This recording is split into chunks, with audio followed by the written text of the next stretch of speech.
Hello everyone, Blaster here again, bringing you another video that I'm sure you'll find interesting if you play Heroes. Today's topic is going to be my deck profile for the month of October 2025, and I believe this is going to be a rather short video, or at least compared to the other deck profiles, because this is just going to be an update adjusted for the release of the newest set, which is Doom of Dimensions, which sadly didn't bring anything new to the table, or at least meta-wise. I think the most prominent strategy from that set was DDD, and didn't bring anything new to the table that could break the metagame. So the only thing that happened is that the metagame has already consolidated, and now we know which are the best decks in the format, which are going to be, or at least in my opinion, Yumi and Mitsurugi, with some other rogue strategies like Dracotel hanging on in the background. So we have to build our deck to defeat those decks in particularly, and that is what we're going to comment in this particular video. So remember guys, if you like the content that you see, please like, share and subscribe. But if you're not doing that, at the absolute least, please leave me a comment, because I always love reading your feedback. And with that out of the way, let's get started. We're going to start with the main deck, and the card count has not changed. I'm still playing 60 cards. I'm playing a 41 to 19 engine to non-engine ratio, and if you guys have seen my previous videos before, you know how I feel about this. I still believe that 60 cards is the best way you have to play Heroes, because it's the only way you'll have to have enough space to max out on the good starters while still hiding the garnets, and have enough space for, let's say, the obligatory non-engine that you are required to play if you want to do well in this format. I'm gonna go over the engine part first, and I'm going to do quickly, because it's pretty much the same as the previous deck profile.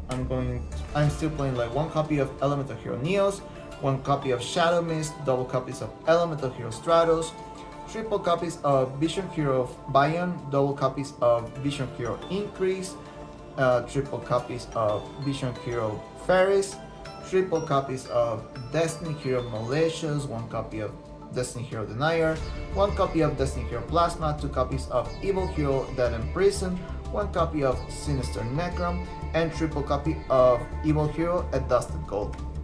And this is the entire hero lineup. And for the spells, I'm playing triple Evil Assault, triple A Hero Lives, triple Fusion Destiny, double Polymerization, one Dark Contact, one Miracle Fusion, one Mask Change, one Reinforcements of the Army, one Foolish Burial, and for the traps, I'm playing Dark Supremacy and Favorite Contact. Then again, I'm repeating myself, this is a 41 card engine count. Really has not changed since the previous deck list, so my overall thoughts about the deck in this current format are still the same. I still believe that this is a relatively healthy format to play Heroes in. Honestly, your worst matchup is going to be Yumi, but that is to be expected because it's the best deck in the format. So we'll have to build our non-engine accordingly to deal with that particular deck. Same with Mitsurugi. I still believe that that is a really hard matchup. So then again, I still believe that you need to play the Evil Hero support right now, because you need access to the Dark Supremacy trap, not only to negate the possible board breakers that you might encounter, but also for the follow-up if they manage to break your board, because honestly it's something that is happening more frequently. So this is why I would recommend you play this. And then again, you do not necessarily need to play the Dark Fusion, nor the Inferno Rider, nor the Super Polymerization. It's only enough if you play like the Dark Contact. Although if I can be honest, I have seen some plays where it would be let's say interesting to play Dark Fusion and the Inferno Rider, but I still believe that this is the best way to play because it's the least breaky one. And now for the non-engine, I believe this is going to be one of the most important parts of the video. I'm playing 19 cards, and this is mostly because I'm playing the hand trap approach for this format instead of the board breaker one. I know this is going to be a little bit weird for a lot of hero players, because you know that the preferred hero playstyle is the board breaker approach, but I believe that it is important for you in this format to stop your opponent at certain points, even though it's not going to completely stop the combo or the board. It's just that you want to prevent certain important parts from happening, so you can have a chance whenever you're trying to break the board with your engine alone. Because if you let them resolve, it's just going to be harder, even if you have like 1 or 2 board breakers with you. And this is going to be a first one for the channel because I'm main decking triple copies of Ghost Bell and Haunted Mansion. I believe that this is one of the few formats, if not the only one, where I have felt this card is main deck worthy, and it's almost as versatile as a card like Ash Blossom and Joy Springs, which I'm also playing triple copies.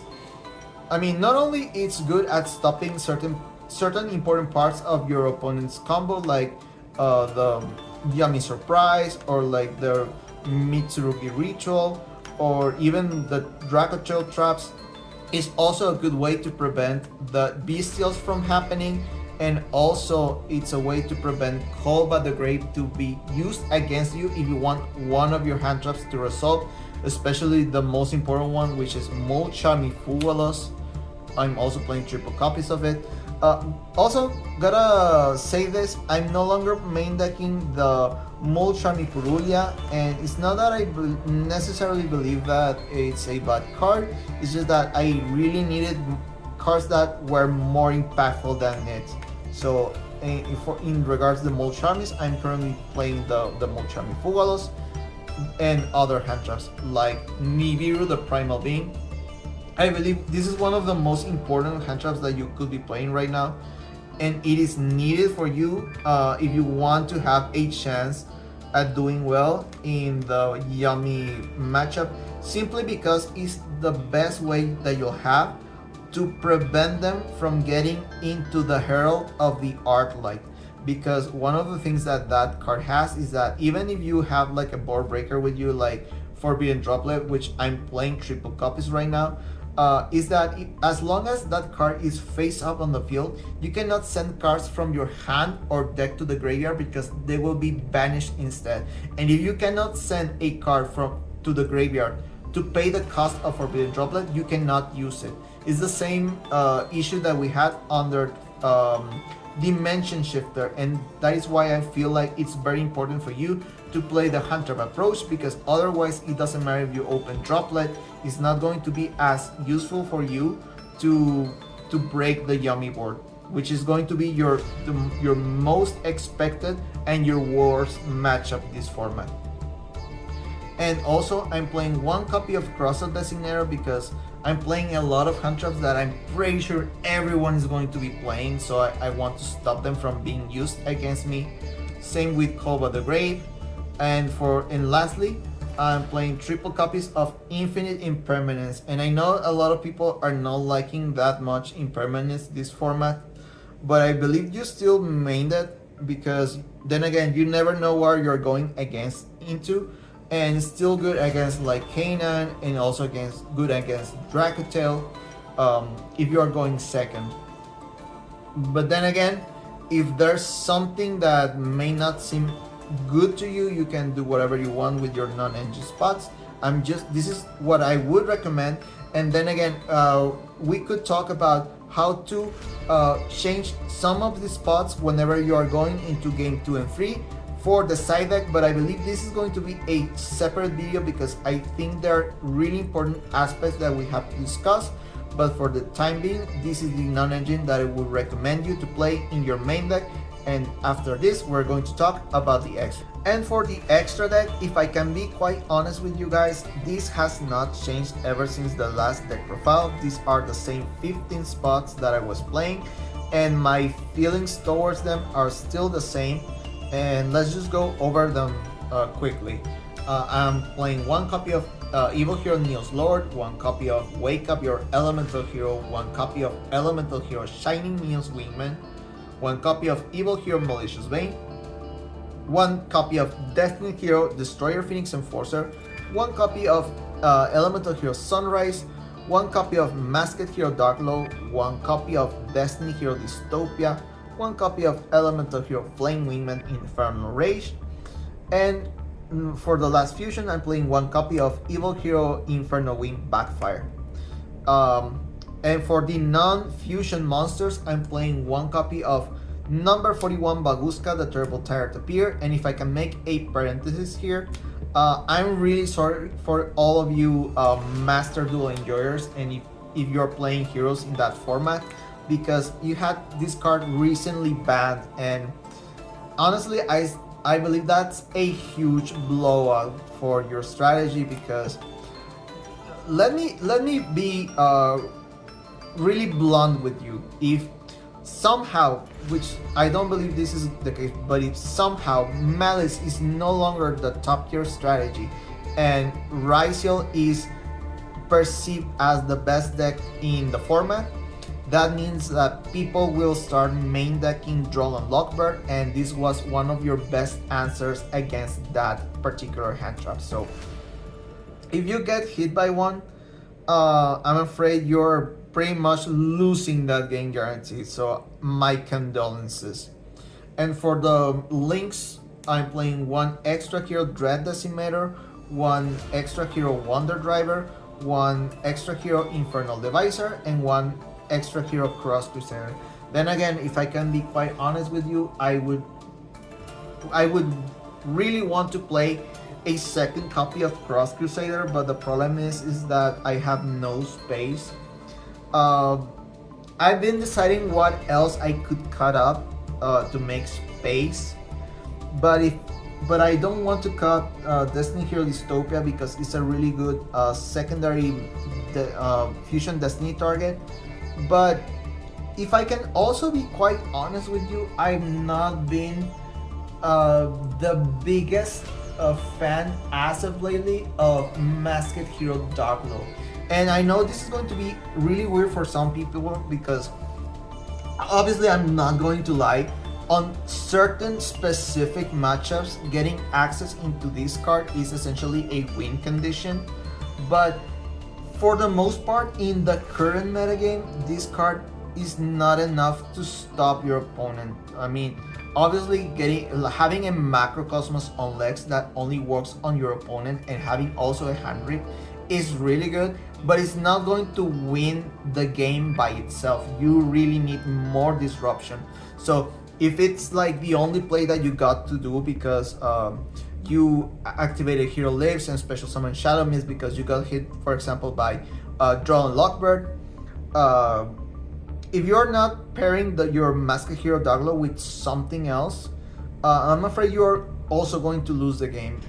If you have access to Baguska and Doglo, then that would be a completely different story. I believe this is a really good pairing. But then again, this is how I feel currently about the extra deck. Then again, I don't think I would necessarily change anything right now, especially because even though like I've been heavily considering about cutting Masked Hero Doglo, is simply a way to have another disruption whenever you force the end of main phase, when you are at the wake up plus DP setup, if your opponent was full enough to just wait until the end of main phase to activate something like Nibiru the Primal Being. So with that out of the way, let's just get into the side deck. And last but not least, we're now going to talk about the side deck. I believe that this is going to be one of the most important and relevant parts of this video deck profile, because this is what I have found to be the best way to fix the strategy whenever you have to go first or second on game 2 and 3, depending on certain matchups and the situations. And for starters, I'm playing triple copies of Droll and Lockbird. Then again, this is just a sad reminder that this card is a necessary evil for this game, simply because there will always be some degenerate strategy that just searches combo pieces like crazy, and if they manage to assemble all of them, you have pretty much no chance of winning if you're going second. So this is mostly because you want to use this against Mitsurugi, because they search a lot, and just being able to prevent them from getting into the ritual monster that can be revived from the grave, it's just great, and you have like a fighting chance. And also, I'm playing one copy of Harpy's Feather Duster and double copies of Lightning Storm.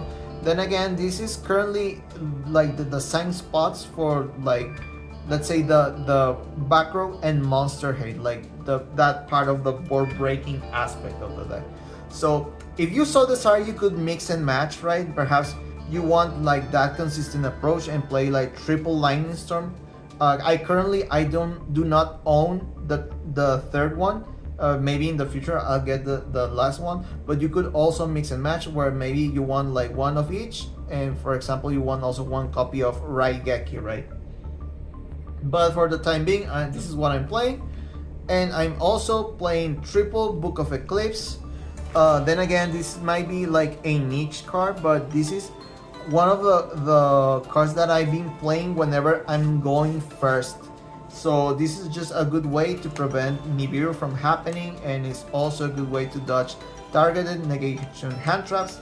And this usually comes in by taking out something like Forbidden Droplet, because for most of the matchups, Forbidden Droplet is not usable whenever you're going first. Then again, there will be certain matchups where actually having a Droplet in your main deck, it's going to be more preferable, but then again, for most of the time, you could intertwine, like you could change Forbidden Droplet for Book of Eclipse whenever you're going first, okay? Just whenever you're going first, or if you're going second, just on against the matches where you know that this is going to work. And also, I'm playing triple copies of Triple Tactic Frost.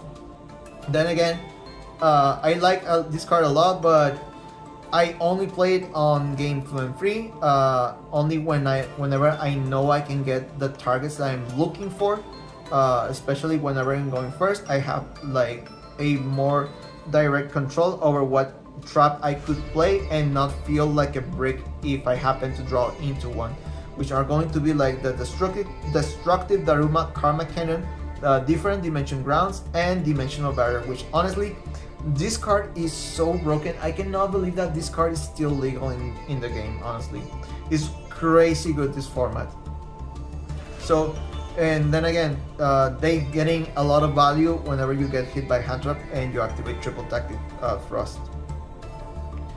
And then again, this could change eventually, especially now that we know that they announced a new, in my opinion, new staple card revealed in Burst Protocol, the newest set that has been announced in Japan, and we know that they're going to release a new Forbidden Quick Play spell, which is named Forbidden Crown, and it's going to be really good. I believe that this is a card that you will want to play in Heroes, but then again, we could talk about that whenever that card releases in TCG. But for the time being, this is the side deck that I would recommend you play. Then again, another honorable mention is that perhaps somewhere in your side deck you may want to play this card, but this only comes up for the Lunalight matchup with. Then again, I believe that it's relevant to consider because Lunalight is also a really good deck. I believe that this is also a good top tier contender for this particular format, because just Lunalight Liger Dancer is a broken card, and this is then again the smallest, most efficient engine way that I have found to beat over a Liger Dancer. But then again, you can only beat over one. So if they happen to put multiple on the board, like, you're pretty much screwed. That is why I also believe that it's better to play the hand trap approach in this format, because you want to prevent that from happening. And it only works out whenever you're playing like the quote-unquote fair 1-for-1 hand traps that are just harder to hit, especially like the Ghost Bell. So yeah, this is going to be it for the side deck, and I'm just going to go over my final thoughts. And before ending this video, I just wanted to give you guys some little extra content. I just wanted to perform some test hands, so you guys can know where I'm coming from and what you can guys expect from this particular deck build, right? Because I know people really doubt that this could be good. So I'm just going to do it right now so you can see what kind of opening hands you can expect to see. And then again, the deck is not shuffled, I'm just going to shuffle it right now. If I'm not mistaken, if you ripple shuffle, you should be doing about 7 or 10 times to have a fully quote-unquote randomized deck. So I'm just going to be sure that it has a good amount of shuffling happening here. Also, as a quick side note, I'm still working on more content for TCG. One of the videos that I'm planning to release relatively soon is a video explaining how to side deck in this particular deck, for this particular deck, because honestly, side decking for a 60 card deck is not that easy or not that common. So I just wanted to work.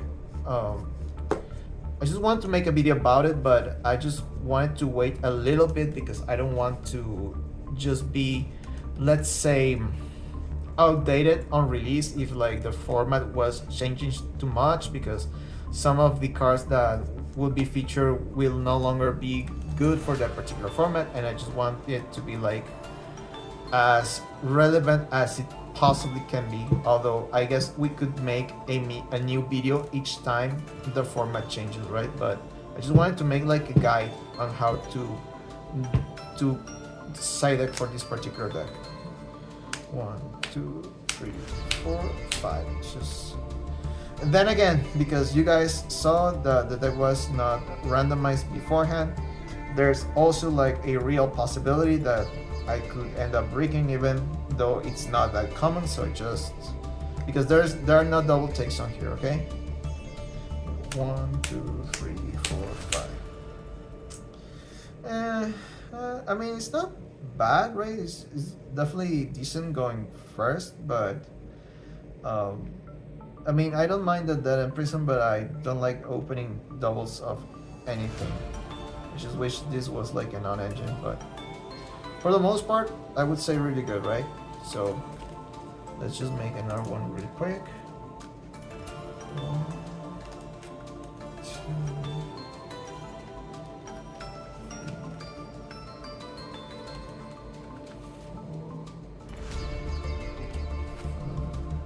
5. I'm sorry if I'm taking a little bit more than usual because these sleeves are really weird, man. Like I've been having a lot of issues trying to shuffle with these ones. And these are like Dragon Shield, honestly. I don't know why they feel so weird. Okay. I think this should be enough, right? So 1, 2, 3, 4, 5, and honestly this is really good. I really like this hand because it's just 2 hand traps, the possible board breaker, and like starter and extender. Like honestly, I think this is really good. And if you happen to draw with the Mulch Army, you could expect to draw. Sadly, wow. Well, I don't know, man. What can I say? Like, it's really good. Let's just try it again.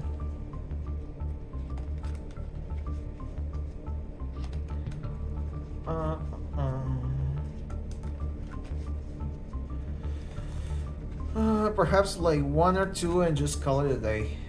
I just hope that you guys enjoy it. Right? Just like 1, 2, 3.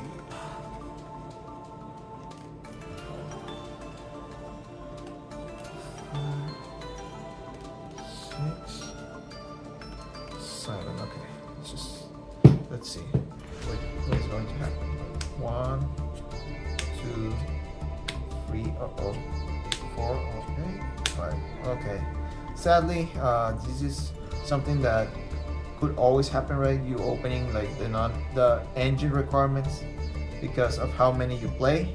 It's unavoidable. So sadly, like, it doesn't matter how many cards you play. Like, this is a real possibility that this could happen. So just showing you, like, I'm not sugarcoating anything, just something that could realistically happen. Just 1 more. 2.